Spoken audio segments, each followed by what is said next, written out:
안녕하십니까, 가공샐러드입니다. 오늘은 이제 4회차 해설이네요. 벌써 4회차 해설을 한번 시작을 해보겠습니다. 먼저 문제부터 보실까요? 여러분 이제 문제 받으셨으니까 같이 문제를 봅시다. 오늘은 그 두 학생의 대화로부터 문제 상황이 시작이 됩니다. 그 얘기를 하는 걸 들어보니까 오늘 이 친구들이 수학 쪽지 시험을 본 것 같아요. 그래서 이제 거기에 대한 불만이라든가 뭐 이런 것들을 이제 얘기를 하고 있어요. 그러다가 이 내용이 흘러서 뭐 이렇게 자아 정체성 얘기도 나오고요. 뭐 귀인 이론이라든가 이런 것도 제가 한번 엮어봤고요. 그리고 맨 마지막에는 이게 상담 파트인데요. 상담이 굉장히 출제가 안 된 지가 오래됐죠. 기출을 기준으로 했을 때. 이 상담이라는 파트가 기출이 된 지는 조금 오래됐습니다만 상담을 무시할 수 있는 거는 아니죠. 상담 파트가 좀 중요하기도 하고요. 왜냐하면 이제 학생들의 생활지도라는 측면에서 요즘에 그리고 학생들 그 학교 폭력이라든가 이런 게 계속 이제 몇 년째 그 좀 기괴한 좀 심각한 사건들이 나오고 있죠. 언젠가는 이 상담이랑 그 학교 폭력 관련해서 나올 수 있습니다. 충분히 나올 수 있어요. 저는 한 2, 3년 전부터 이거 나올 것 같은데 했는데 아직까지는 안 나오고 있는데요. 올해는 나올 수도 있죠. 그래서 이제 상담과 생활지도 이쪽 측면을 여러분께서 안 나오니까 안 봐야지 할 수는 없어요. 그래서 상담을 가지고 와봤고요. 상담 파트 중에 이 직업 상담, 요 진로 상담이라는 게 좀 중요합니다. 그래서 그런 부분을 한번 가지고 와봤어요. 자, 첫 번째 문제부터 보시죠. 자, 첫 번째 문제는 수학 쪽지 시험의 어떤 특성, 시험의 특성을 물어봤어요. 그래서 이게 어떤 평가냐. 그래서 잘 고르신 분들이 많을 거예요. 형성평가죠. 형성평가 이게 포머티브 테스트라고 하잖아요. 그래서 어떤 형성적인 기능을 가지고 있는 평가다. 형성적 기능이라는 게 뭐냐? 아이들의 지식 수준이라든가 학업 능력이라든가 이런 거를 형성해준다, 만들어준다 이거죠. 그래서 형성평가입니다. 그러면 형성평가에 이제 뭐 여러 가지 이제 개념이라든가 지금 제가 이제 슬라이드에다가 보여드리고 있잖아요. 그래서 뭐 단일 검사나 뭐 1년의 검사 이런 게 아니다. 뭐 검사 문항이라든가 이런 게 아니다. 그리고 성취도 개선을 위한 정보를 수집하기 위해서 학생들을 의도적으로 참여시키는 그런 의도적 학습 과정이다. 또 그리고 교사와 학생이 동시에 참여하는 학습 파트너십이다 했는데 여기 빈칸을 넣어야 되는데 뭐 이렇게 간단한 개념부터 이제 설명을 해드렸어요. 여기에 이제 좀 추가적으로 몇 개 좀 말씀드릴 필요가 있죠. 형성평가라는 게 이렇게 간단하지는 않습니다. 좀 중요해요. 형성평가는 중요합니다. 그래서 여기서 이제 얘기하는 거 첫 번째 항목과 이제 관련해서 형성평가가 지금 제가 이제 형성해주는 기능을 한다 이런 말씀을 드렸잖아요. 그렇기 때문에 총괄평가처럼 어떤 학습자의 이해도를 평가하는 특정 시점에서의 학습자의 이해도만을 평가하는 그런 측정이 아닙니다. 그런 도구가 아니에요. 형성평가라는 거는.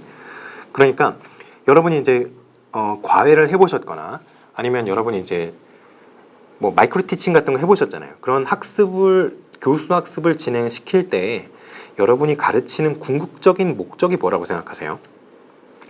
자, 여러분이 가르치는 궁극적인 목적은 아동들의, 그러니까 수업을 듣는 학생들의 학업 성취도를 향상시키는 게 목적이에요. 그렇죠? 근데 이제 그런 학업 성취도가 향상이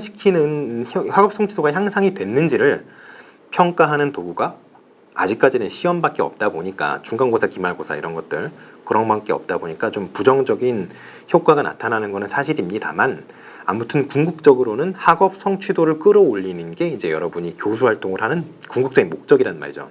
그런데 형성평가는 이렇게 여러분이 교수 학습을 진행하는 여러분이 수업을 하는 거랑 아동들이 학습을 하는 것과 그런 두 가지 과정, 사실 과정의 주체가 다르잖아요. 한쪽은 교사가 그 활동의 주체고 다른 쪽은 학습자가 과정의 주체죠. 그런데 이 서로 주체가 되는 두 과정을 연결지어주는 그런 도구가 바로 형성평가입니다. 왜 그러냐? 그러면 형성평가의 기능이라든가 특징 같은 거를 좀 알아보면 어떻게 이 형성평가가 그런 교량의 역할을 하는지 좀 알아볼 수 있을 것 같아요. 그러면 이제부터 그런 거를 한번 말씀을 드려볼게요. 그러면 형성평가가 어떠한 기능을 하느냐, 어떠한 특징이 있느냐 좀 봅시다. 자, 그러면 첫 번째로 가장 중요한 게 뭐냐면 형성평가는 아동들의 어떤 참여를 좀 유도하는 그런 기능이 있습니다. 왜 그러냐면 이게 형성평가라는 게요, 보통 이렇게 시험지, 우리가 이제 중간고사, 기말고사 보는 것처럼 자리에 앉아가지고 시험지 받아가지고 그거 푸는 게 형성평가가 아니죠. 그렇기 때문에 아동들이 직접 몸을 움직이게 되는 경우가 많아요. 예를 들어서 뭐 우리 직소 뭐 방법으로 수업을 한다든가, 팀 프로젝트를 한다든가, 뭐 프로젝트를 한다든가, 이런 것들 있잖아요. 이런 경우에 아동들이 어쩔 수 없이 움직일 수밖에 없고요. 그리고 팀 안에서 어떻게 같이 학습을 하는 협동학습의 형태로 이루어지는 경우가 많아요. 근데 뭐 형성평가 같은 경우에는 개인적으로 진행하는 평가도 있고요.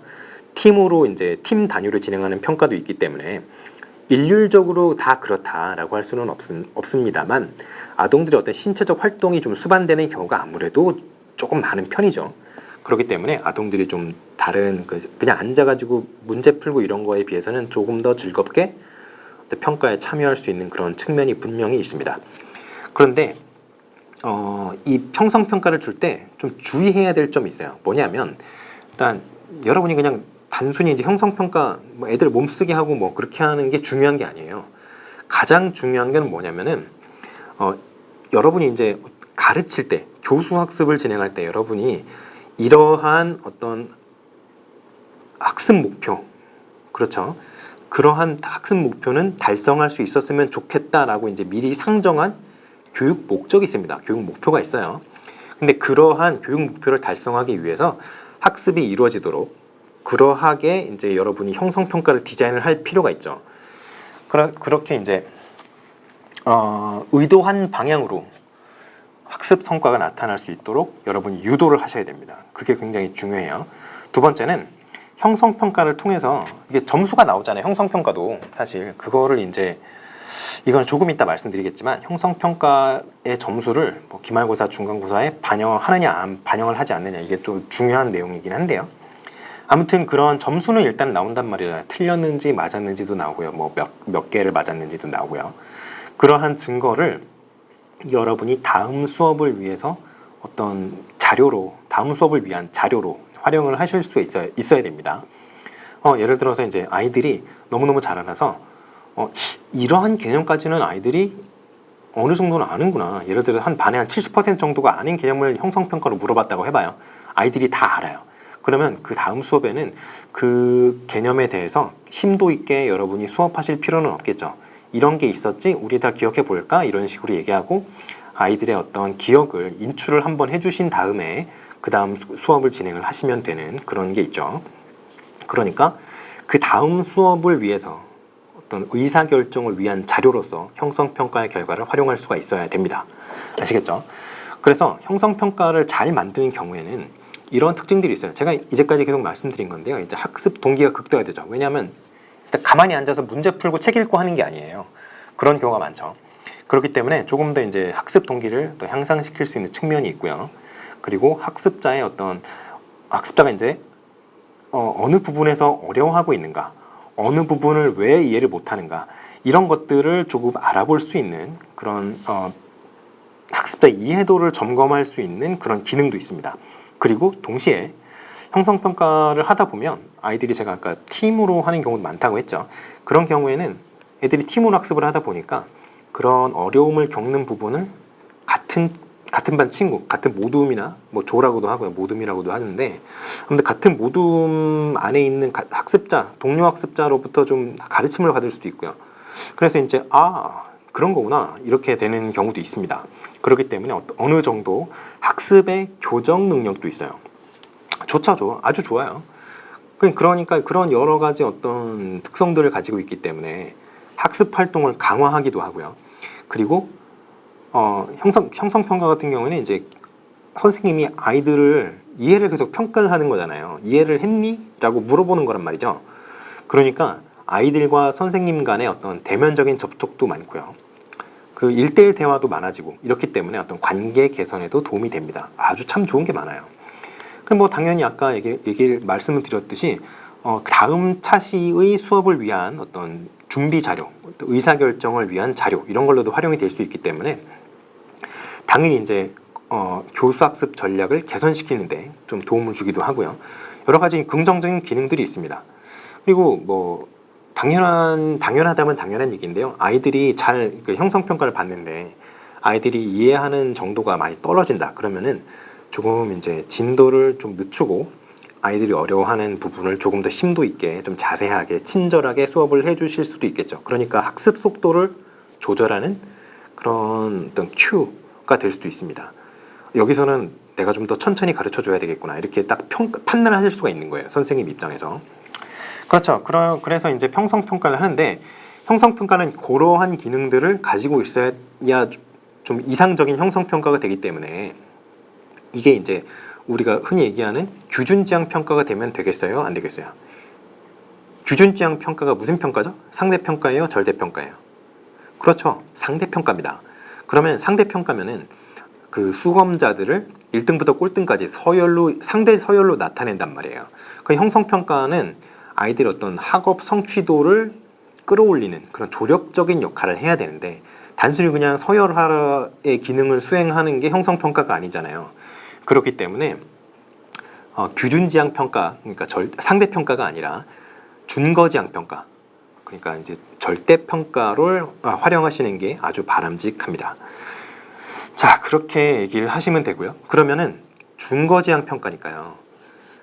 이 판단의 어떤 이 이해도를 판단하는 이해도가 충분하다, 충분하지 않다 판단하는 기준이 뭐예요? 그렇죠. 우리가 저번에도 얘기했던 것처럼 준거점 수준이라고 합니다. 뭐 그거는 여러 가지 준거점을 설정하는 데는 굉장히 많은 방법이 있는데요. 그거는 이제 저번에 제가 강의를 해드렸으니까 그거를 또 리바이벌 하는 거는 좀 그렇고요. 그 강의를 한번 필기를 해놓으신 게 있으면 그거를 한번 보시기 바랍니다. 자, 그러면 다음 거를 이제 보셔야 되는데 그 전에 이 얘기를 한번 해드려야 되겠네요. 아까 제가 말씀드리려다가 말았던 부분인데요. 형성평가가 실제 이게 지금 제가 말씀드린 거는 이상적인 형태의 형성평가예요. 이상적인 형태. 그런데 여러분 형성평가를 아마 이런 쪽지시험이라든가 퀴즈라든가 학교 다니실 때 중고등학교 때도 많이 경험을 하셨죠. 그런데 그런 경우 많지 않았습니까? 예를 들어서 쪽지 시험을 여러 번을 성적을 다 합해가지고 뭐 기말에 뭐 5점이나 10점 정도로 반영을 한다든가 이런 경우가 좀 있었죠. 아마 그런 경험을 하신 분들이 많을 텐데요. 이거는 엄격하게 말해서 형성평가라고 하시면 안 됩니다. 이거는. 그래서 만약에 기출은 현재까지는 그런 측면을 물어본 기출은 없었어요. 그런데 만약에 제시문에 어떤 형성평가라고 하면서 그 형성평가의 형성평가 점수를 일부 기말고사나 중간고사, 그러니까 총괄평가의 어떤 특징을 가지고 있는 평가에 일부분 반영하는 식으로 형성평가를 운영하는 장면이 나왔다. 그러면 아마 이 평가에서 문제가 되는 부분이 무엇인가 이렇게 물어볼 가능성이 높습니다. 왜냐하면 그 형성평가는 원래 그 평가의 결과를 기록으로 남겨서는 안 돼요. 그러니까 어떤 기록으로 남겨서는 안 되냐면 그걸 이제 그 자료를 가지고 미래 수업을 위한 어떤 의사결정 자료라든가 판단 자료라든가 이런 걸 사용을 해야 되니까 기록은 하지만 그 점수를 완전하게 아이들의 석차를 내거나 서열을 내거나 이러는 어떤 행정적 기능을 하는 그런 시험에 그 점수가 반영이 돼서는 안 됩니다. 이게 형성평가에 명확하게 나와 있는 정의 중에 하나예요. 근데 제가 이해는 해요. 그렇게 운영을 하시는 학교 선생님들. 왜냐하면 여러분도 아마 그러셨겠지만 여러분이 이제 선생님들이 이제 그 쪽지 시험이라든가 퀴즈라든가 내잖아요. 그러면 분명히 물어보는 친구들이 있어요. 선생님 이거 점수에 들어가요? 기말고사 점수에 들어가요? 중간고사 점수에 들어가요? 이렇게 물어보는 친구들이 있단 말이에요. 근데 선생님이 안 들어간다 라고 하면 여러분 흥미가 어떠신가요? 그 테스트를 보는데 흥미가 전혀 없죠. 빵점을 맞아도 안 들어가잖아요. 그러니까 공부도 안 하고요. 그냥 그러한 어떤 현실적인 어려움이 있는 거는 저도 충분히 이해를 합니다. 그렇기 때문에 선생님들이 할 수 없이 아이들의 흥미 수준을 어느 정도는 유지를 해야 되기 때문에 그 점수를 일정 비율 기말고사나 중간고사 성적으로 반영을 하는 경우가 굉장히 많아요. 그렇죠. 현실적인 그런 어려움 때문이죠. 이해는 합니다만, 그러나 그럼에도 불구하고 이런 식으로 서열화나 서열화를 위한 어떤 총괄적인 점수를 내는 그러한 시험에 평가의 점수를 일부 활용을 한다라고 한다면, 그렇게 되는 시점부터, 그렇게 선언을 하는 순간부터 시험 성적에 들어가요? 중간고사 성적에 들어가요? 들어가라고 얘기하는 순간, 아이들한테 그거를 고지를 하는 순간부터 그건 이미 형성평가가 아닌 평가가 됩니다. 그거는 그냥 총괄평가의 성격을 가진 평가가 되겠어요. 총괄평가 중에 일부를 떼가지고 먼저 그냥 보는 거죠. 그렇게 생각을 하시면 됩니다. 이렇게 되면 이제 형성평가의 목적은 사라지고 총괄평가의 목적만 남게 됩니다. 뭐 그렇게 되는 거죠. 자, 그러면 수학 쪽지 시험에 이제로 돌아가 보겠습니다. 형성평가 얘기를 쭉 했는데, 이게 형성평가인 이유가 있어요. 왜냐?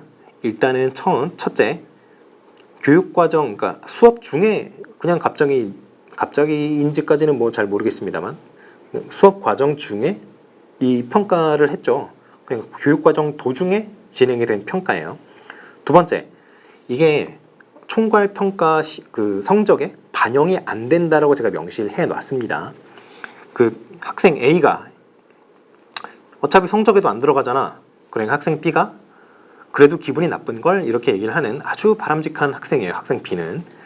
그런 학생인데, 아무튼 거기서 알 수 있다시피 총괄평가에 반영되지 않기 때문에 온전하게 형성평가라고 주장할 수가 있습니다. 세 번째, 이해도를 점검을 하기 위해 주어진 평가죠. 그렇기 때문에 형성평가라고 단정 지을 수 있습니다. 형성평가예요, 이거는. 자, 그러면 제가 물어본 게 뭐였죠? 이 시험에서 문제가 있을 가능성이 있는 검사 도구의 양호도가 무엇이냐라고 물어봤어요.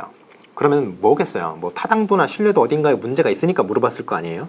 근데 문제가 있다고는 제가 확실한 증거는 안 드렸죠.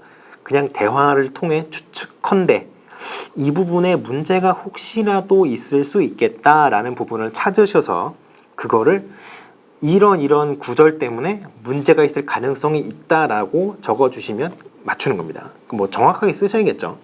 자, 그러면 그 부분을 한번 봅시다. 근데 그 전에 일단은 타당도의 개념을 한번 짚고 넘어가겠어요. 왜냐하면 저는 이 문제는 타당도에 문제가 있는 케이스를 상정을 해서 문제를 냈기 때문에 이 부분은 이제 타당도를 한번 짚고 넘어가도록 합시다. 자, 그러면 타당도에 우리가 흔히 알고 있는 타당도가 여기 이제 슬라이드에 보이시는 것처럼 잘 나오나요? 잘 나오네. 타당도의 종류에 내용 타당도, 뭐 구인 타당도, 결과 타당도, 예언 타당도, 안면 타당도 이런 게 있죠. 안면 타당도는 제가 문제에 또 냈습니다. 그렇기 때문에 이런 타당도가 유명한 타당도예요. 내용 타당도는 뭐예요? 검사 도구의 내용이, 그러니까 문제가 커버하고 있는, 문제가 이제 물어보고 있는 내용이 전체적인 어떤 수업의 내용과 목표를 얼마나 잘 반영하느냐, 이게 내용 타당도죠. 그래서 이 경우에 내용 타당도 같은 경우에는 그 내용 타당도의 검증은 교사보다는 평가 전문가가 하는 경우가 많습니다. 아예 그냥 평가만 전공하신 평가 전문가들 있잖아요. 그런 분들이 이제 검증을 하세요. 왜냐하면 이게 분석이 좀 어렵거든요. 근데 내용 타당도에 제가 그전에 얘기를 해드린 적이 있는 것 같기도 한데, 내용 타당도의 종류가 두 가지가 있었죠. 뭐가 있었죠? 하나는 당의 문항이 교육 과정을 얼마나 잘 반영하느냐, 이게 뭐라고 그랬죠? 그렇습니다. 교과 타당도예요. 그러면 실제 교실에서 수업한 내용이 얼마나 이 검사 문항에 잘 반영됐는가라는 게 있다고 했죠? 이게 뭐예요? 그렇습니다. 교수 타당도예요. 이 두 가지가 내용 타당도에 속한다고 생각을 하시면 됩니다. 그러면 구인 타당도예요. 구인 타당도. 이거 동시 타당도라고도 합니다. 그래서 동시 타당도라고 하셔도 구인 타당도구나 라고 이해를 하시고 넘어가셔야 돼요.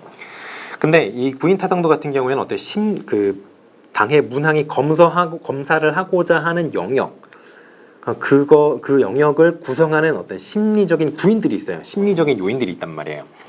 그게 이 검사 문항을 통해서 잘 반영이 되었느냐, 이게 구인 타당도죠. 그러니까 제가 그 전에도 말씀을 드렸지만 뭐 리더십 뭐 이런 거 얘기를 했잖아요.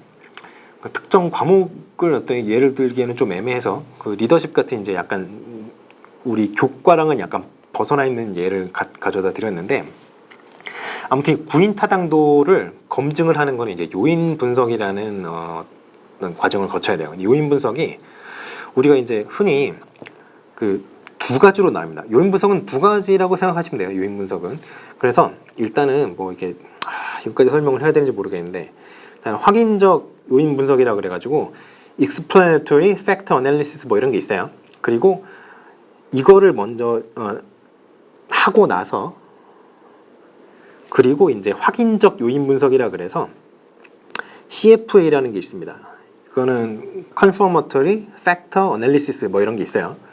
근데 뭐 간단하게 설명을 하자면, 탐색적 요인 분석은 어떤 그 요인들이 여러 가지가 있어요. 검사랑 관련돼 있는, 어떤 검사하고자 하는 그 영역이랑 관련된 여러 가지 팩터들이 있어요. 여러 요인들이 있단 말이에요. 근데 그 중에 좀 의미가 없는 것도 있을 수 있고요. 의미가 아주 큰 것도 있을 수 있잖아요. 그러니까 관계성이 아주 큰 것도 있을 수 있고, 일단 관계가 있는 것까지는 대충 감은 오는데 그 관계성이 별로 크지는 않은 뭐 그런 것도 있을 수 있잖아요. 그러면 그 관계성이 별로 크지 않은, 관계성이 작은 그 요인을 쳐내기 위해서 하는 게 탐색적 요인 분석입니다. 조금 이제 이거를 대학원 가서 이제 좀 공부를 해보시면 이게 차원 축소 뭐 이런 거랑도 관계가 있어요. 예를 든다고 하면 이제 분석을 할 때 여러분이 이런 분석을 하면 대량의 행렬 계산을 하게 되거든요. 행렬, 매트릭스 계산을 하게 되는데, 매트릭스가 우리가 고등학교에서 공부를 해보신 분들은 보통 2x2 요 정도나 아니면 3x3 요 정도 하시죠. 근데 이제 이거는 이제 요인이 사실 두 차원이잖아요. 이쪽 차원, 행렬 이렇게 두 차원이잖아요.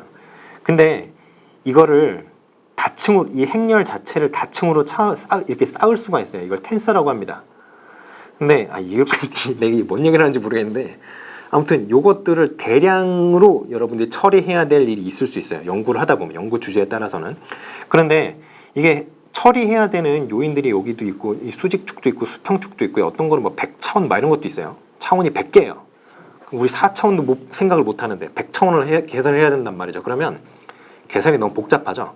그러니까 필요 없는 차원들을 삭제를 하는 겁니다. 이게 바로 차원 축소인데, 대체적으로 그렇게 생각하시면 돼요. 근데 요 이제 탐색적 요인 분석이 이 차원 축소랑 관련이 있어요. 그러면 이 확인적 요인 분석은 뭐냐? 요거는 측정 변수랑 그 아직 측정이 안 되어 있는 변수들이 있잖아요. 측정이 된 변수가 있고 측정이 안 된 잠재적 변수들이 있죠. 그 관계가 어떤 건지를 파악하는 게 이 확인적 요인 분석입니다. 그냥 제가 요인 분석이 이게 사실 학부생한테는 거의 물어볼 수 없는 내용인데, 혹시나 정말 요인 분석이 뭐냐라는 것 정도까지는 물어볼 수 있어요. 교육 연구랑 관련해서. 그래서 그냥 잠깐 짚고 넘어가 봤고요. 근데 이제 아무튼 요인 분석은 뭐 종합을 하자면 양적인 어떤 분석 방법 중에 하나예요. 대량의 뭐 행렬 데이터를 제가 처리를 한다 그랬잖아요. 그렇게 되면 양적인 분석 방법인데, 아무튼 뭐 다량의 데이터를 처리를 해서 그 중에 의미 없는 건 날려보내고 의미 있는 것만 선택을 한 다음에, 그게 이제 아직 내가 측정을 하지 못한 부분이랑 얼마 정도나 관계가 있는지 검증을 해보는 뭐 대충 그런 거라고 생각을 하시면 됩니다. 자, 그러면 여기 부분을 조금 지우고 넘어가 보도록 하겠습니다. 구인 타당도 얘기를 했으니까 이제 결과 타당도 봅시다. 결과 타당도. 여기 결과 타당도는 그 검사 도구가 그 검사 도구로 검사를 했으니까 검사 결과가 나올 거 아니에요. 근데 검사 결과가 검사를 한 목적, 그 목적이랑 얼마나 잘 어울리느냐, 그러니까 검사의 목적을 검사 도구가 얼마나 잘 반영했느냐, 이거를 측정하는 이제 타당도가 그 정도를 얘기하는 나타내는 지표가 검사 타당도입니다. 그래서 이거는 사실 어떻게 하냐면, 검사를 어떻게 해요? 검사 도구를 써서 검사를 합니다. 그 다음에 그 평가한 결과, 이 검사를 통해서 어떤 결과가 나오잖아요. 그러면 그 결과가 검사 목적을 잘 반영했는지 같이 판단을 하는 과정이 들어가요. 그게 이제 결과 타당도를 측정하는 방법입니다. 그 다음에 예언 타당도, 이거는 뭐 우리 흔히 많이 보셨을 거예요. 어디서 많이 보느냐? 이거는 이제 수능 점수랑 GPA 점수랑 어느 정도 관계가 있느냐, 뭐 이런 식으로 해서, GPA가 이제 여러분 학점이죠. 여러분의 평균 평점이랑 수능이랑 어느 정도나 관계가 있느냐, 이런 거를 이제 예시로 많이 보셨을 것 같아요. 그런데 이제 뭐 어떤 검사가 나타낸 결과가 미래의 어떤 다른 영역에서 학업 성취도를 얼마나 잘 반영하느냐, 이게 바로 예언 타당도라고 생각하시면 됩니다. 자, 그 다음에 안면 타당도라는 게 있는데, 안면 타당도, 이게 진짜 굉장히 주관적인 타당도예요. 그래서 검사 전문가가 굉장히 고심을 해서 문제를 만들어냈어요. 되게 신박한 문제를 만들어냈다고 칩시다. 그런데 그게 그 문제를 직접 풀어야 되는 수검자들 입장에서 봤을 때는 이게 뭐 이런 문제를 내지? 뭐 이거 어떻게 풀어야 되는 거지? 문제가 이걸 뭐 어떻게 해야 되는 거지? 이렇게 의문이 들 수가 있어요. 너무 새로운 유형이라서. 그런 경우에는 안면 타당도가 떨어진다고 얘기를 해요. 이게 검사 전문가가 어떻게 생각하는지는 아무런 관계가 없어요. 그냥 검사를 받는 비전문가인 그냥 수검자가, 피험자는 실험이니까 수검자라고 합시다. 검사를 받는 사람이니까 수검자가 주관적으로 느끼기에 이 문제가 그 어떤 영역을 평가하는 게 적당한 것 같으냐 이거예요. 그래서 굉장히 주관성이 많이 반영이 되죠. 그렇다 보니까 이거는 좀 활용하기는 어려운데 아무튼 뭐 그런 게 있습니다. 자, 그러면 이게 이제 대표적인 어떤 타당도들이잖아요. 근데 이것 말고도 여러 가지가 있죠. 뭐 예를 들어서 뭐 체계적 타당도 이런 것도 있고요. 수렴 타당도, 판별 타당도, 뭐 생태학적 타당도 이런 것도 있습니다. 근데 그런 타당도는 이제 여러분이 굳이 알아야 되느냐 하면은 사실 뭐 다 알아야 됩니다라고 말하고 싶지만 사실은 조금 그렇게 말씀드리긴 어려워요. 왜냐하면 좀 나올 수 있는 확률이 좀 적은 편입니다. 그래서 이제 기타 타당도라고 얘기를 하는 거예요. 그게 중요하지 않다는 얘기가 아니라. 그래서 이제 타당도가 이런 것들이 있어요. 그러면 체계적 타당도는 뭐냐?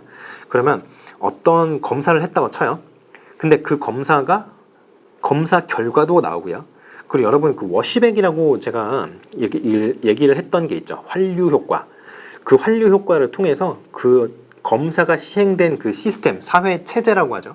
그 사회 체제에 어떤 긍정적인 효과가 있느냐, 부정적인 효과가 있느냐. 그러니까 아마 한마디로 교육적 효과가 어떠한 것이 나타났느냐를 검토하는 그 타당도가 체계적 타당도예요. 그래서 이거는 이제 평가 방법이나 평가 도구라든가 그리고 평가를 시행하는 방법이라든가 그리고 그 어떤 그 평가를 함으로써 사회가 누린 그 긍정적이든 부정적이든 그 파급 효과들이 있잖아요. 그런 것들까지 전부 한꺼번에 검토를 하게 됩니다. 그러니까 이제 예를 들어서 어떤 수행평가를 했다고 합시다. 근데 그 수행평가를 뭐 전국적으로 많이 시행하는 그런 수행평가였다고 해요. 근데 그 수행평가가 굉장히 그 이후에 어떤 학습자들의 학업 동기를 뭐 높여주는 효과가 증명이 됐다고 합시다. 그러면 그 수행평가 같은 경우에는 체계적 타당도가 높은 평가가 되겠죠. 자, 그러면 수렴 타당도로 넘어가 보도록 하겠습니다. 수렴 타당도가 뭐냐면 어떤 검사가 있다고 합시다.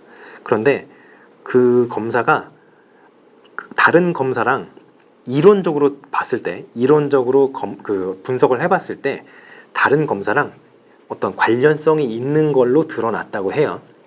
그러니까 A 검사가 있고요, B 검사가 있는데 이게 서로 두 개가 이론적으로 관련성이 있는 거예요. 이론적으로 분석을 했을 때. 그러면 이 A라는 검사랑 B라는 검사랑 진짜로 이론에서 예측했던 것처럼 관련성이 있느냐, 이거를 판단하는, 그 정도를 판단하는 어떤 지표, 이게 바로 수렴 타당도입니다. 근데 이거는 아마 물어볼 가능성이 굉장히 낮아요. 왜냐면 이게 A 시험에도 이제 여러 가지 문항이 있을 거 아니에요. 이렇게 B 시험에도 이렇게 문항이 있을 거고.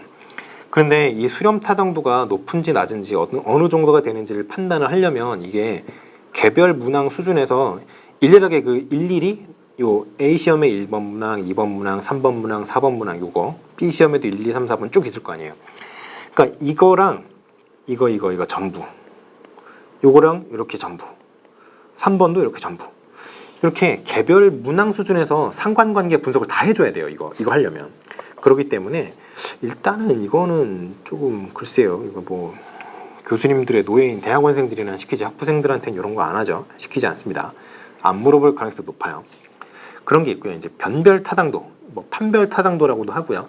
변별 타당도라고도 하는데 요건 수렴 타당도랑 약간 반대되는 개념이라고 생각하시면 돼요. 이 판별 타당도 여기. 아까 수렴 타당도는 어땠어요? 수렴 타당도는 A랑 B랑 이론적으로 관련이 있다고 이제 분석이 된 경우에 분석을 하는 거잖아요. 두 개가 어느 정도 관련성이 있는지. 근데 판별 타당도는 뭐냐면 시험이 A 시험이 있고요. B 시험이 있어요. 이론적으로 봤을 때 두 시험은 아무런 관련이 없는 시험이에요. 그러니까 수렴 타당도 같은 경우에는 점수가 높으면 높을수록 수렴 타당도가 높은 거고요. 그렇게 되면은 두 시험의 관련성이 높은 거예요. 그러니까 점수가 높을수록. 근데 판별 타당도는 기본적으로 이 두 시험이 서로 이론적으로 봤을 때 관련성이 없다 그랬어요. 관련이 없어. 1도 없어요. 그러하다고 이제 가정이 된 상태. 그러니까 관련성이 뭐 1도 없는 건 말이 안 되고 관련성이 굉장히 낮다라고 이제 이론적으로는 예측이 됐는데 진짜는 관련성이 낮으냐라는 거예요. 그렇기 때문에 요거 같은 경우는 뭐 이것도 이제 비슷하죠. 그 수렴 타당도랑 검증하는 방법 자체는 비슷해요. 근데 이거 같은 경우에는 점수가 낮아야 좋습니다. 그냥 다 지우고 하겠습니다. 이거는 A 시험이랑 B 시험이랑 서로 이론적인 관련성이 없다는 가정하에 검사를 검증을 하는 타당도이기 때문에 이 서로 관련성을 어떤 검증을 했을 때 검사 점수가 낮으면 낮을수록 타당한 거예요. 왜냐하면 기본적으로 A랑 B랑 관련이 없다는 이론적인 어떤 분석은 끝났잖아요. 근데 이게 점수가 높아봐요. 그러면 이론적인 분석으로는 A랑 B랑 관련이 없어야 되잖아요. 그런데 실제로는 관련이 있는 걸로 나왔단 말이에요. 그러면 이론적으로 말이 안 되는 케이스가 되겠죠. 그런데 실제로 검증을 해보니 이 두 개가 이론적인 분석을 했을 때와 마찬가지로 서로 그 관련성이 굉장히 낮은 것으로 나왔다라고 하면 그러면 우리가 이론적으로 분석한 게 타당하구나. 즉 두 시험은 관련성이 없는 게 진짜로 맞구나. 이렇게 되는 거예요. 근데 이것도 물어볼 확률은 좀 낮다고 할 수는 있습니다. 그러면 마지막에 이제 생태학적 타당도가 뭐냐? 이게 요즘에 조금 강조가 되고 있는 부분이기는 해요. 근데 왜 강조가 되느냐? 그러면 이게 타당도가 이제까지는 어떤 검사 문항 내에서만 거의 이루어졌단 말이에요. 타당도 검증이라는 게. 근데 생태학적 타당도는 그냥 생태학이 뭐예요? 에콜로지잖아요. 그냥 에콜로지컬 이제 벌리디티라고 하는데 생태학적 타당도를 이 생태학적 타당도는 어떤 그 평가가 어떤 사회 문화적인 어떤 배경이라든가 어떤 그 평가를 둘러싸고 있는 주변 상황이라든가 뭐 이런 것들을 다 잘 반영을 하고 있느냐. 이게 요즘에 이제 좀 이게 문제가 되기도 하는 거지만 이제 PC라는 게 있잖아요. PC, Political Criticalness 뭐 이런 게 있잖아요. 근데 뭐 이런 것까지 얘기를 하지 않더라도 일단은 그 약자에 대한 배려라든가 이런 게 좀 중요한 시대가 됐죠. 그러니까 이제 인종차별이라든가 뭐 장애인에 대한 차별이라든가 뭐 이런 것들이 철폐되어야 된다라는 목소리를 높이는 분들이 많이 생기셨고, 근데 그런 어떤 경향성을 반영한 타당도가 요겁니다. 그렇기 때문에 이거는 사실 약간 정치적인 그런 이슈가 좀 연결이 될 수가 있어요. 그렇기 때문에 이것도 물어보기에는 조금 조심스러운 부분이 있습니다. 하지만 요즘에는 좀 중요하게 여겨지는 타당도 중에 하나다. 뭐 이렇게 되는 거죠. 예를 들어서 이런 게 있다고 합시다. 굉장히 번화한 도시에 사는 어떤 아동이에요. 근데 그 아동에 대해서 여치랑 메뚜기가 뭐가 다르냐 물어보면 알아요, 몰라요. 얘는 태어나서 한 번도 여치를 본 적이 없어요. 메뚜기도 본 적이 없죠. 근데 두 개의 차이를 물어봐요. 그러면 이게 타당도가 낮은 거예요. 왜냐하면 그 학생을 둘러싸고 있는 어떤 주변 상황, 이 친구는 도시에 사는데 문제를 농촌 환경에 대해서 물어보면 어떻게 합니까? 그렇잖아요. 예를 들어서 또 이런 것도 있을 수 있어요. 제가 알고 있기로는 그 어떤 사내 중에 이제 외국어 가르치시는 이제 단과대들이 있잖아요. 영어 교육과라든가 뭐 독일어 교육과, 일본어 교육과 이런 분들 보면은 해당 언어와 관련된 나라의 문화, 뭐 역사 이런 거랑 관련된 수업들이 하나씩 있는 걸로 제가 알고 있거든요. 근데 예를 들어서 뭐 미국이라고 영어라고 해봅시다. 영어.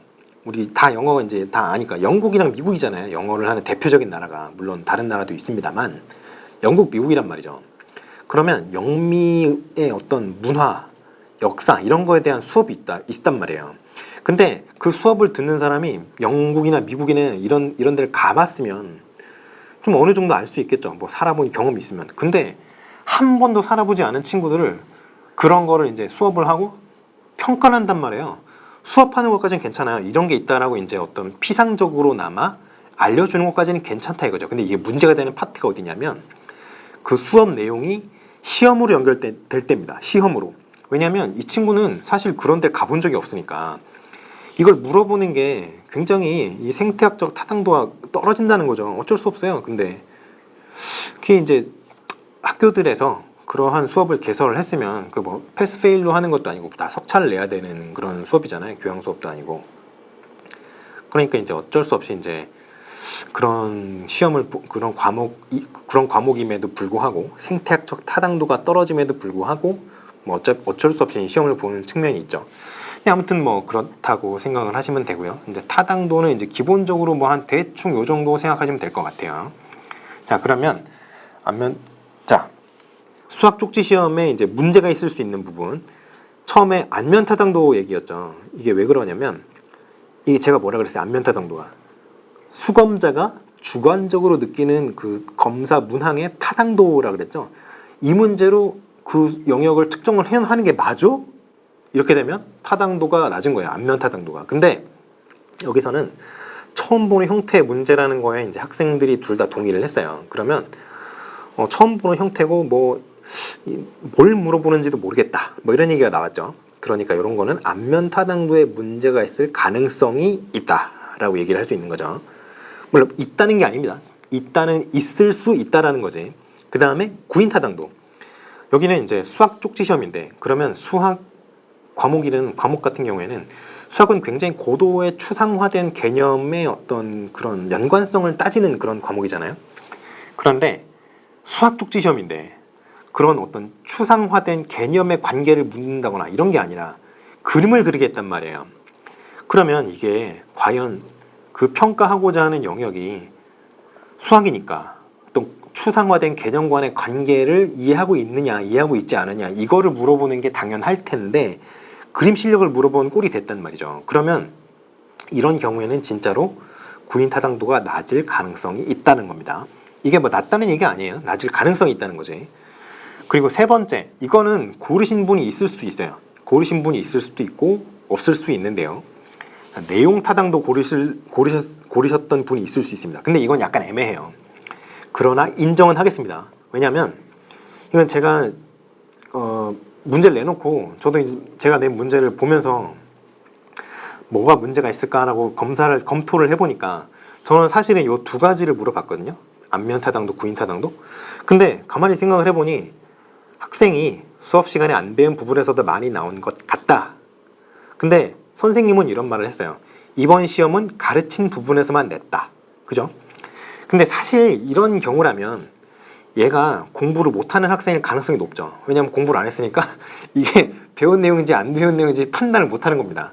그러나 여기서는 가능성이란 말이에요. 가능성. 그리고 얘가 그 안 배운 부분에서 많이 나온 것 같다라고 얘기했던 이 친구가 B죠. 근데 B가 수학을 잘한다 그랬어요. 그러니까 이 친구가 완전히 공부를 못하는 친구가 아니란 말이죠. 공부를 잘하는 친구일 가능성도 있어요. 그러면 진짜로 선생님이 안 가르친 데서 문제를 내놓고 가르친 데서만 문제를 냈다 이렇게 주장할 수 있는 거란 말이죠. 그렇기 때문에 이거는 애매합니다. 애매하나 가능성은 있다. 문제가 있을 가능성이 있다. 그래서 내용 타당도까지 인정을 하겠습니다. 요 세 개가 이제 요 세 개 중에 두 개 쓰시면 되는 거예요. 자, 그러면 이제 다음 문제 귀인 이론으로 넘어가 보겠습니다. 귀인 이론이 요 귀인 요게 무슨 뜻인지 잘 모르시는 분들이 많을 것 같아요. 이게 원인의 귀착이라는 말을 줄였다.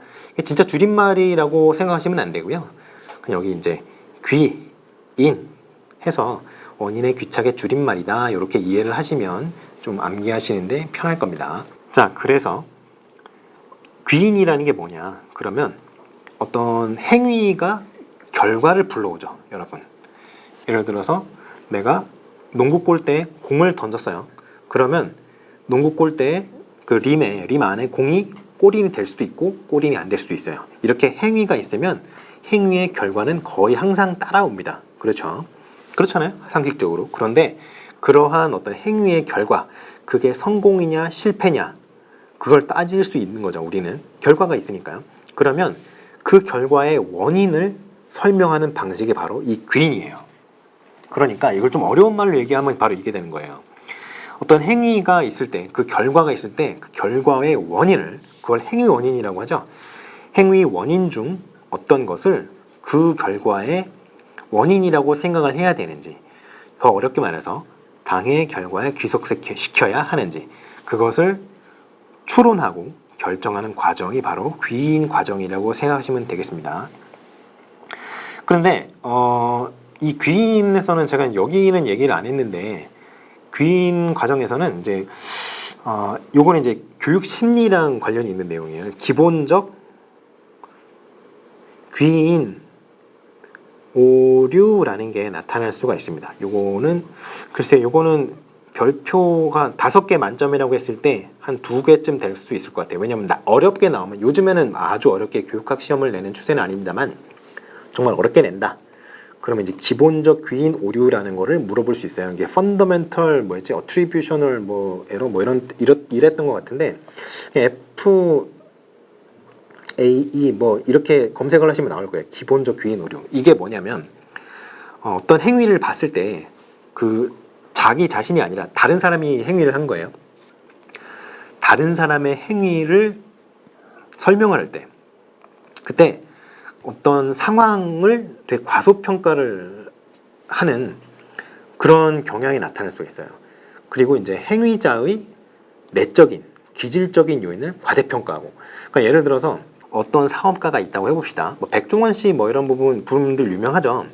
근데 이분 같은 경우는 굉장히 우리 사이에서 이미지가 좋은 분이잖아요. 본인이 노력도 많이 하셔서 지금까지 어떤 입지전적인 그 외식 분야에서 뭐 입지전적인 그런 결과물들을 만들어내신 분이고, 근데 이게 아까 제가 뭐라 그랬어요? 상황 요인의 영향을 과소평가한다 그랬죠. 그러니까 이분이 성공을 한 이유를 설명을 하는데, 사실 이분이 제가 알고 있기로는 한 반쯤은 금수저 막 이런 걸로 알고 있거든요. 그러니까 우리 같이 평범한 사람들 같은 경우는 실패 한 번 하면 나락으로 간단 말이에요. 빚을 지게 되고 빚을 갚을 어떤 능력이 사실 부족하니까, 우리 같은 경우에는.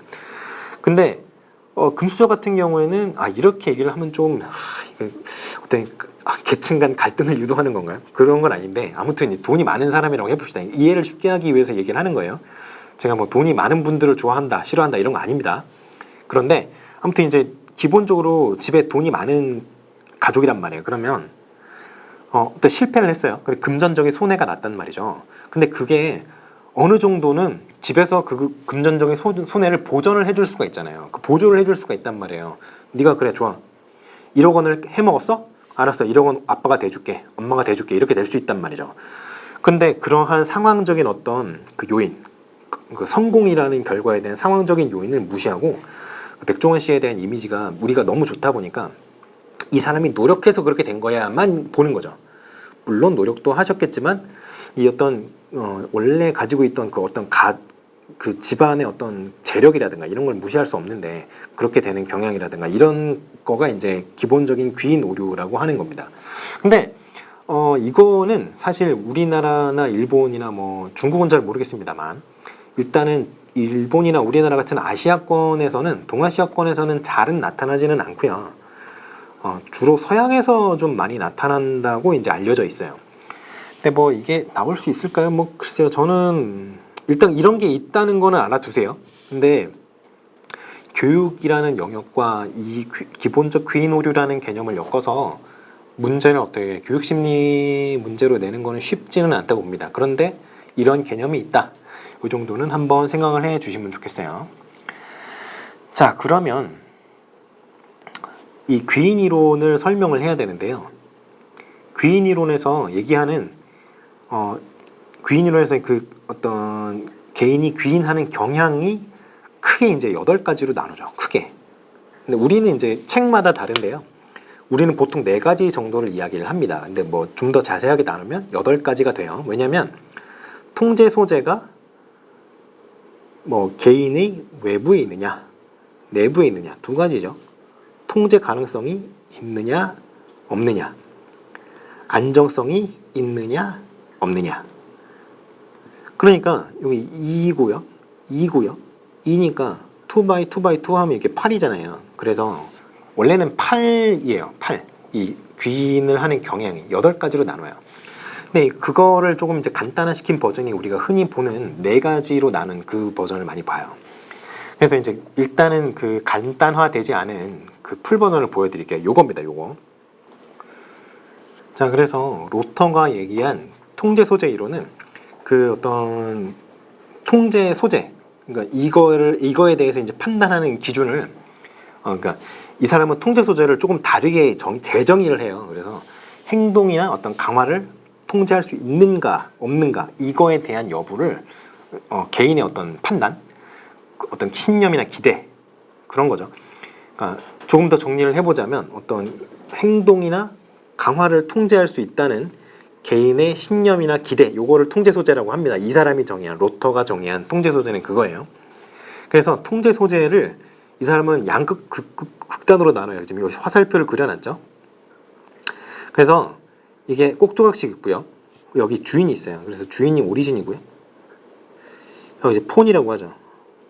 그래서 뭐 이게 당연히 꼭두각시가 안 좋죠. 주인이라면 뭐 주체의식이 있고요. 주인의식이 있고요. 뭐 내가 통제할 수 있다고 믿는 사람이고, 그러니까 자기가 어떤 상황에 대한 컨트롤을 할 수 있다. 내가 통제할 수 있는 권한이 있고 능력이 있다라고 믿는 사람이기 때문에 이런 사람들은 당연히 동기 수준이 높겠죠. 자기가 뭐 어떻게 하면 변하니까. 그리고 이제 결과에 대해 낙관적이에요. 자기가 행동을 취하면 변화가 일어날 것이다. 그렇게 생각을 하니까요. 자, 그러면 꼭두각시는 어떤 사람이냐? 이런 사람들은 꼭두각시가 살아가려면 어떤 이게 돈을 지불하고 먹을 것을 주고 뭐 잠잘 곳을 주고 이런 사람이 있어야, 한마디로 관객이 있어야 이 사람들은 먹고 살 수 있다는 말이죠. 그러니까 꼭두각시는 어떤 주인이라고 하기보다는 약간 수동적인 입장이 됩니다. 수동적인 입장이 돼요. 그렇기 때문에 이런 경우에는 행동의 원인이 자신의 내부가 아니라 자신의 외부에 있다고 믿는 사람들이 꼭두각시예요. 그러니까 어떤 책임을 자기한테 돌리는 게 아니고요. 내 탓이오가 아니고 니 탓이야 이렇게 되는 거예요. 그러니까 행동의 결과의 책임을 외부로 돌리는 거죠. 그러니까 대인관계에서도 좀 의존적이 되고요. 뭐 주체적이 아니라 다른 사람이 이거 하자 그러면 끌고 가고요. 뭐 그런 사람들 있죠. 쉽게 얘기해서 야 뭐 먹을래? 그러면 아무거나 하는 사람들. 이런 사람들이 약간 이런 경향이 있는 사람들이에요. 아무거나가 제일 싫죠. 아무거나가. 뭐 먹을래? 그러면 뭐 제육볶음을 얘기를 하든가 뭐 파스타를 얘기를 하든가 뭐 얘기를 해줘야지. 아무거나 다 괜찮대. 그리고 물어보면은 그거는 아닌 것 같대. 이런 사람들이 있어요. 아주 별로죠. 아무튼 통제 소재는 이런 거고요. 통제 소재 이론이 그 귀인 이론에서 나왔던 로커스 오브 컨트롤을 조금 더 약간 다른 방향으로 재해석한 이론이 있다. 근데 이제 귀인 이론에서 얘기하는 뭐 통제 소재는 뭐 이런 거다. 내적, 외적 뭐 이런 게 있다. 그러면 통제 가능성이죠. 통제 가능성이라는 거는 개인의 어떤 의지와 노력으로 변화를 줄 수 있느냐 없느냐예요. 그 변화를 줄 수 있느냐, 그게 바로 통제 가능하냐 그거고요. 변화를 줄 수 없다, 이건 통제 불가능이죠. 그러면 통제가 가능한데 안정적이다, 불안정적이 돼 있잖아요. 이게 조금 이렇게 나눠보면 약간 헷갈려요. 왜 그러냐면 통제가 가능한데 안정적이다라는 것은 일단은 내가 노력을 하고 뭐 어떻게 하면은 바꿀 수는 있어요. 내가 바꾸려고 노력을 하고 그런 의지가 있고 그런 내 어떤 비용을 들여서 노력을 하면 바꿀 수는 있는데 쉽게 바뀌지는 않는 거죠. 쉽게 바뀌지는 않는 거. 그게 이제 바로 이런 겁니다. 평소의 노력이나 교사의 편견. 사실 교사의 편견 같은 경우에는 우리가 그런 얘기 하죠. 낙인 이론 이런 얘기 많이 들어보셨죠? 근데 낙인 이론이 뭡니까? 그거잖아요. 너는 정말 착하고 아주 훌륭한 학생이야 라고 선생님이 이미 생각을 해버리면 약간 벗어난 행동을 해도 그래 원래 걔는 괜찮은 애니까 라고 생각하고 어떤 그 생각의 어떤 바이어스 편향이 그렇게 쉽게 바뀌지 않는다는 거예요. 나쁜 아이로 찍히면 계속 나쁜 아이라고 이제 생각을 하니까 그거의 그 교사의 어떤 반응 이런 거에 영향을 받아서 학생이 그러한 결과에 점점 맞춰진다. 뭐 이런 게 이제 뭐 낙인 이론도 있고요. 피그말리온 이론도 있고 막 이런데 아무튼 이런 것들은 교사의 편견. 근데 바꿀 수는 있잖아요. 이거 같은 경우에 내가 별로 인상이 안 좋았는데 한 반년 동안, 한 학기 동안 내가 꾸준히 열심히 하고 뭐 했어. 그러면 바뀔 수 있는 거죠. 근데 맨 처음에 인상이 되게 좋았는데 날이 갈수록 하는 짓이 개판이라든가 이러면 교사의 편견이 뭐 바뀔 수가 있는 거죠. 안 좋은 쪽으로. 그렇기 때문에 요거는 외적이죠. 교사니까 어떤 학습자 외적인 바깥에 있는 거잖아요. 근데 이 내적이라는 거는 이제 내가 노력을 하는 거죠. 근데 불안정적인 거 이거 쉽게 바꿀 수 있는 겁니다. 쉽게. 불안정적이니까 아주, 그러니까 예를 들어 요런 상태라고 해봅시다. 요렇게 뾰족한 어떤 게 있어요. 근데 여기다가 물건을 이렇게 놓으면은 균형을 잃고 이렇게 떨어지기 쉽겠죠. 요런 상황이 바로 불안정한 상황이 되는 거예요. 그러니까 일시적인 노력, 이게 뭐냐면요, 여러분이 중간고사, 기말고사 때 엄청나게 많이 하셨던 밤새 벼락치기 하는 거, 이게 바로 일시적 노력에 해당되는 겁니다. 근데 여러분 아시죠? 하루 벼락치기 하면 다음날 성적이 잘 나오거든요, 은근히. 그러니까 이런 것들이 이제 일시적인 노력이다. 뭐 타인의 도움 이런 것도 있죠. 지나가던 선비가, 지나가는 스님이 도와주시는 뭐 그런 것들이 불안정하면서도 외적인데 통제가 가능한 거다. 뭐 도와주는데 뭐 도움을 받기 싫습니다 하면 그냥 가시는 거고, 그렇죠? 여기도 이제 통제 불가능인데 요거는 내가 어떻게 할 수가 없는 부분이에요. 안정적인 거는요, 능력이에요. 능력. 타고난 거. 예를 들어 제가 아무리 공부를 하고 뭐 해도 제가 아인슈타인이 될 수는 없잖아요. 제가 뉴턴이 될 수는 없어요. 제가 뭐 호킹 박사 그런 식으로 엄청나게 대단한 분들과 비빌 수가 없죠. 타고난 능력 자체가 달라요. 그분들은 완전 천재거든요. 그러니까 이런 것들, 이거는 제가 어떻게 할 수 있는 게 아니잖아요. 내가 머리가 좋아지고 싶고 어떤 뭐 전문성이 있고 싶고 이렇게 하고 싶다고 해서 그렇게 되는 게 아니죠. 근데 이제 불안정적인 거, 이거는 이제 기분이라는 거죠. 내가 기분이 좋을 수도 있고 나쁠 수도 있고, 길 가다가 500원을 주었는데 기분이 너무 좋아요. 근데 그 500원을 줍는 상황을 내가 컨트롤한 상황이에요? 아니죠. 근데 지나가다 본 거잖아요. 그래서 그런 게 이제 통제 불가능하면서 안정적인 거, 불안정적인 거, 예시죠. 과제의 난이도. 이건 과제의 난이도는 당연히 통제를 할 수가 없죠. 제가 선생님, 문제를 출제하는 선생님한테, 선생님, 이번 문제는 제가 봤을 때 이 정도 난이도면 적당할 것 같습니다. 할 수 있어요? 뭐 그러니까 농담으로 할 수는 있죠. 근데 그게 실제로 어떤 과제에 반영이 되느냐, 그거는 출제하는 사람 마음이죠. 과제를 출제하는 사람 마음이란 말이에요. 그러니까 이거는 전혀 통제를 할 수가 없습니다. 그리고 통제가 불가능한데 불안정한 거, 운. 이거 예를 들어 로또 백날 뽑아봐야 안 되는 사람은 안 되죠. 그래서 저도 안 삽니다. 그래서 저는 매주 로또를 사는 친구가 있는데 그 친구를 보면 항상 돈을 버는 기분이죠. 왜냐하면 걔는 기껏 해봐야 이제 5,000원 뭐 이런 거 되는데, 저는 뭐 굳이 그 돈을 제가 낭비를 하지 않고 있기 때문에 걔는 매주 돈 5,000원씩 버리고 있죠. 저는 매주 5,000원씩 돈을 버는 기분이죠. 근데 아무튼 뭐 이런 로또가 된다거나 이런 것들은 완전히 운이잖아요. 그리고 그게 이제 외적인 통제를 하는 거. 로또를 만드는 건 내 몸이 아니니까. 아무튼 이렇게 8가지로 나누는데, 글쎄 노력을 이걸 평소 노력, 일시적 노력 이렇게 안 나누고 그냥 노력으로 보고요.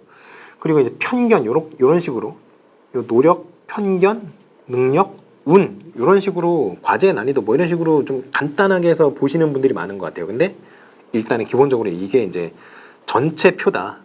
그래서 제가 오늘 문제 같은 경우에는 그 간략화된 버전이 아니라 이 표를 기준으로 해서 문제를 낸 걸로 제가 기억을 하고 있습니다. 자, 그러면 학생 A의 귀인 성향에 대해서 물어봤죠.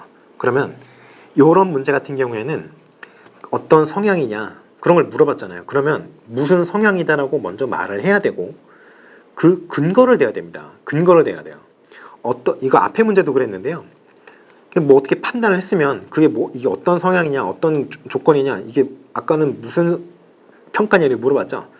그 평가가 그 유형이라는 거를 내가 주장을 하려면 근거가 있어야 되잖아요. 이것도 학생 A의 귀인 성향, 학생 B의 귀인 성향, 그게 뭔지 주장을 하려면 근거가 있어야 됩니다. 그래서 이런 식으로 나는 머리가 나쁘다라든가 이런 근거가 되는 문장을 같이 적어주시는 게 확실하게 점수를 받을 수 있는 방법이에요.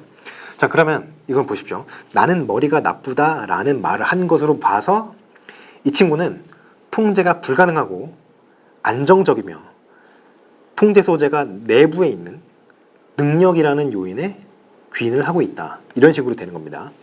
이 나오네요. 통제 불가능하고 안정적이고 내적인 요인에 귀인을 하는, 이게 능력에 귀인을 하고 있다는 거죠.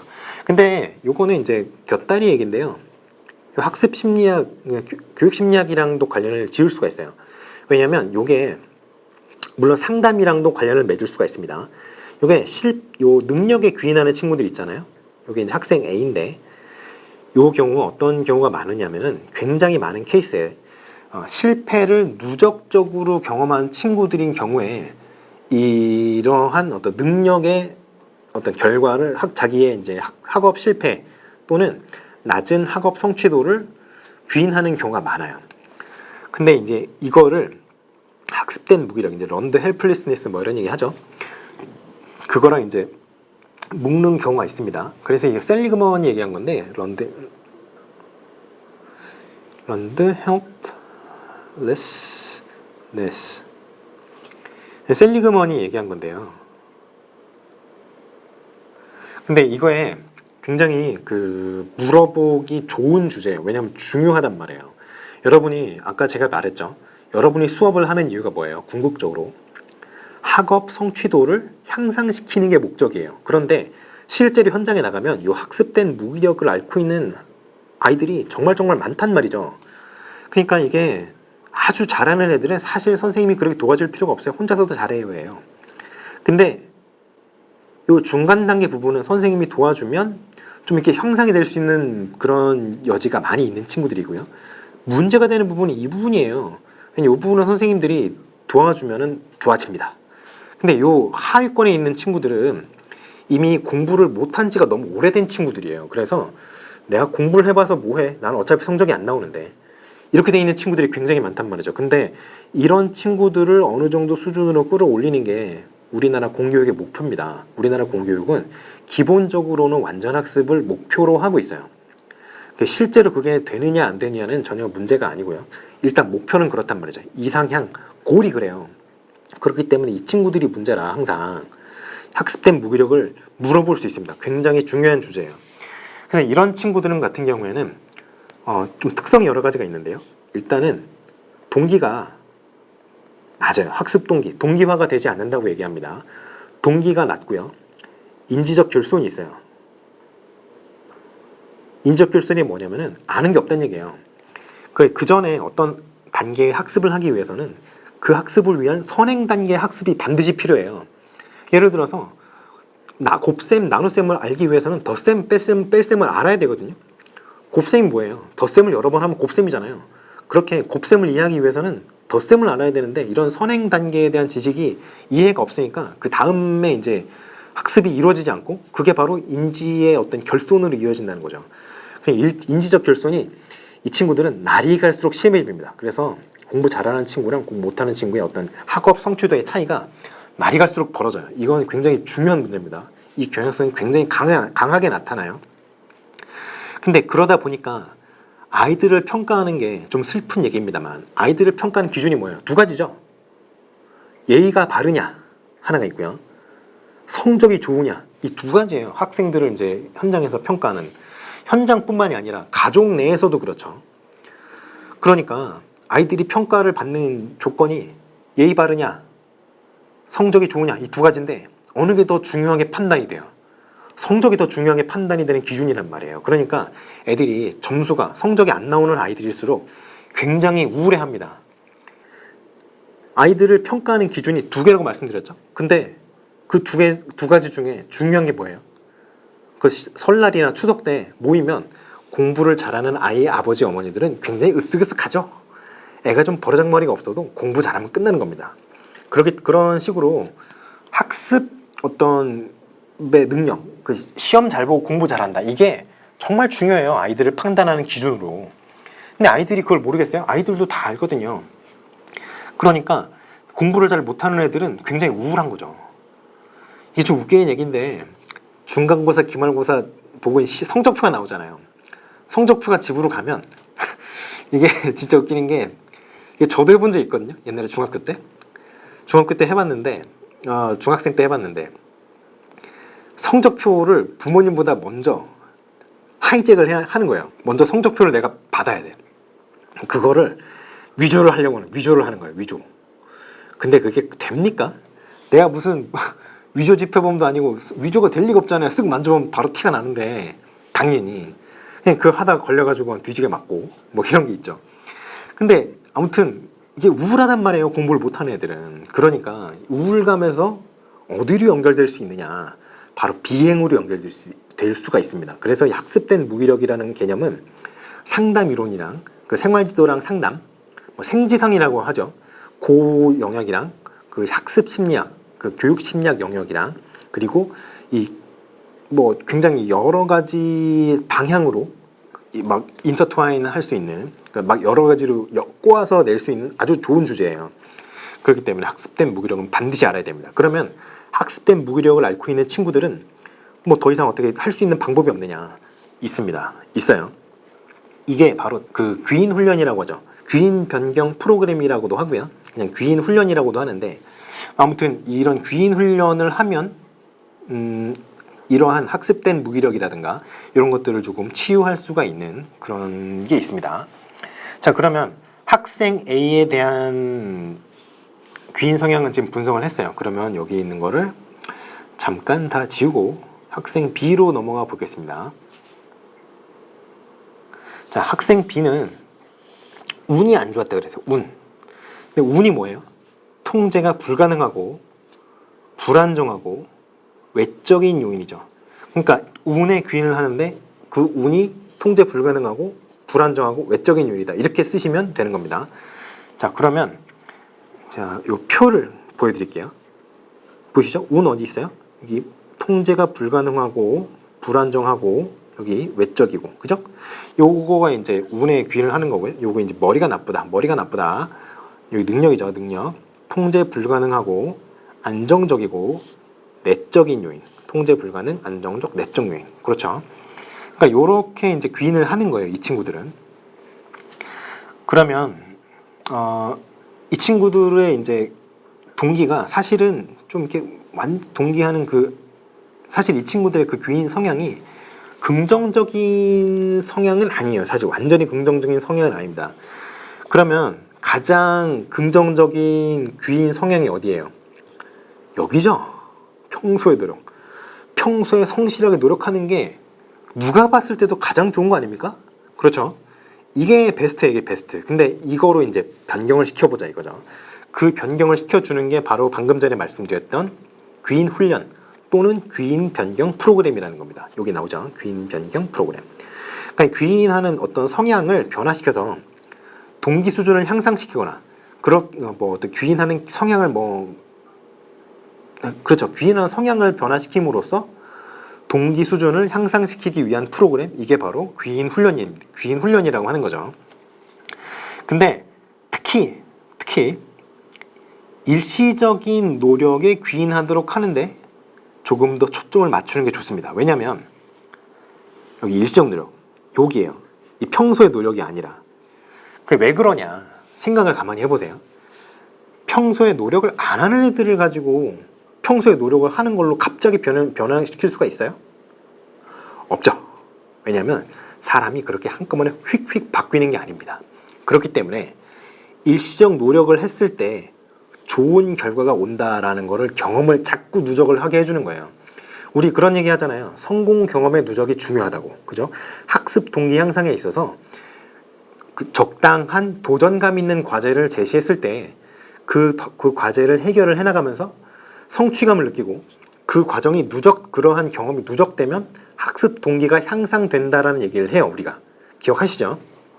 똑같은 겁니다. 일시적 노력을 해서 좋은 결과가 온다는 걸 몸으로 체감하게 해주는 거예요. 그 결과를 계속 누적적으로 체감을 하게 되면 노력의 어떤 가치, 노력을 함으로써 내가 어떤 것을 성취할 수 있다는 그런 개념을 형성을 하게 되는 거죠. 그렇기 때문에 일단은 일시적인 노력으로 내가 어떤 성취를 할 수 있다. 이걸 경험하게 해주는 거예요. 그래서 여기서 얘기하는 것처럼 일시적 노력에 귀인하도록 하는데 초점을 맞추는 거예요. 근데 이제 요거는 사실 어렵게 내면은 이렇게 내요. 근데 이렇게까지 그 두 개, 평소의 노력이냐 일시적 노력이냐 이거를 물어보지 않는다면 그냥 노력에 귀인하는데 초점을 맞춘다 이렇게 하시면 되고, 일시적인 노력과 어떤 평상시의 노력, 이 두 가지를 구분하는 문제를 물었다라고 하면 일시적 노력에 귀인하는데 초점을 맞추는 거로 이제 답안을 적으시면 되겠습니다. 근데 이거를 약간 적용하는 대상만 약간씩 다를 수 있어요. 여기 학습된 무기력에 빠진 학습자, 요거 안 됩니다. 노력을 강조하면요 역효과 나는 가능성이 있어요. 왜냐하면 이 학습된 무기력에 빠진 학습자 같은 경우에는 노력해봐 너도 할 수 있어 노력해봐 너도 할 수 있어 옆에서 자꾸 이렇게 선생님이 뽐핑질을 하면 그게 될까요? 안 된단 말이죠. 왜냐하면 얘 입장에서는 해봤거든요 이미. 그렇기 때문에 해봤는데 안 되는데요? 제가 알아요. 저는 안 돼요. 이렇게 될 수 있단 말이죠. 굉장히 안 좋은, 오히려 더 안 좋은 영향이 결과가 나올 수 있습니다. 그렇기 때문에 이런 경우에는 좀 이렇게 노력에 귀인하는 것보다 다른 요인에 귀인을 함으로써 좀 어떻게 학습 어떤 효과나 그런 성공 경험을 누적시킬 수 있도록 그렇게 하는 게 좋습니다. 굉장히 델리케이트하니까요 아이들은. 그러니까 이제 일시적인 노력 이런 거를 강조하는 요 평상시의 노력은 안 되고요. 일시적인 노력 예를 들어서 5분 동안 암기를 시켜요. 5분 동안 해서 외워봐. 5분, 뭐 3분 뭐 이런 식으로. 사실 3분도 이런 아이들한테 굉장히 긴 시간인데요.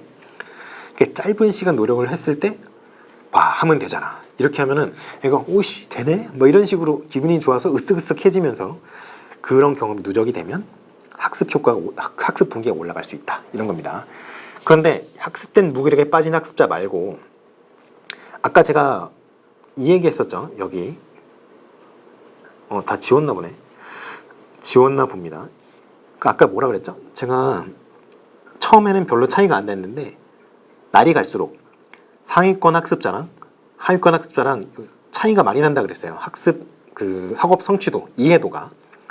이런 케이스, 그러니까 학습 결손이 누적된 게 너무 많아서 사실은 한 이 정도, 뭐 한 상위 한 30% 정도라도 아주 훌륭한 정도인데 요 정도도 못 미치는 요 안타까운 아이들이 있잖아요. 이런 경우에는 이게 뭐 이렇게 얘기하면 좀 애매하기는 한데 아무튼 요 정도 수준 이게 이제 우리가 흔히 얘기하는 절대평가였던 그 둔가라고 해봅시다. 근데 요거를 넘어야 좋은데 넘지 못하는 이 아이들이 있어요. 그러면 이게 만약에 뭐 70점 정도 수준이다라고 했을 때 근데 이거를 못 넘는 아이들이 누적된 학습 결손으로 인해서 이렇게 점수를 못 맞는 경우가 있단 말이죠. 그렇게 누적된 학습 결손으로 인해서 학습된 무기력을 경험하는 아이들이 있습니다. 이런 경우에는 단지 이렇게 귀인 훈련만 해서는 안 돼요. 이 경우에는 학습 결손이 누적되어 있는 게 확인이 됐잖아요. 그러면 결손된 부분, 결손된 양만큼의 학습을 어떻게든 벌충을 해줘야 돼요. 그걸 다시 한번 누적을 시켜줘야 된단 말이죠. 아는 게 없는데 어떻게 학습 결과가 잘 나와요. 그러니까 그 부족한 부분의 학습량을 채워줘야 됩니다. 그러면 뭐가 필요하겠어요? 귀인 훈련도 해야 되고 당연히 학습 전략도 필요한 거죠. 그렇기 때문에 이게 항상 뭐 노력에 귀인해야 된다 이렇게 하면 안 되고요. 그 귀인 변경 프로그램을 적용하는 대상에 따라서 약간씩 그 훈련 방법이 달라지는 수가 있습니다. 그러니까 그러한 점을 좀 주의하시면 되겠어요. 자, 그래서 여기까지 하고 2번을 끝내고 잠깐 쉬고 와서 3번, 4번 해설을 마저 진행을 하도록 하겠습니다.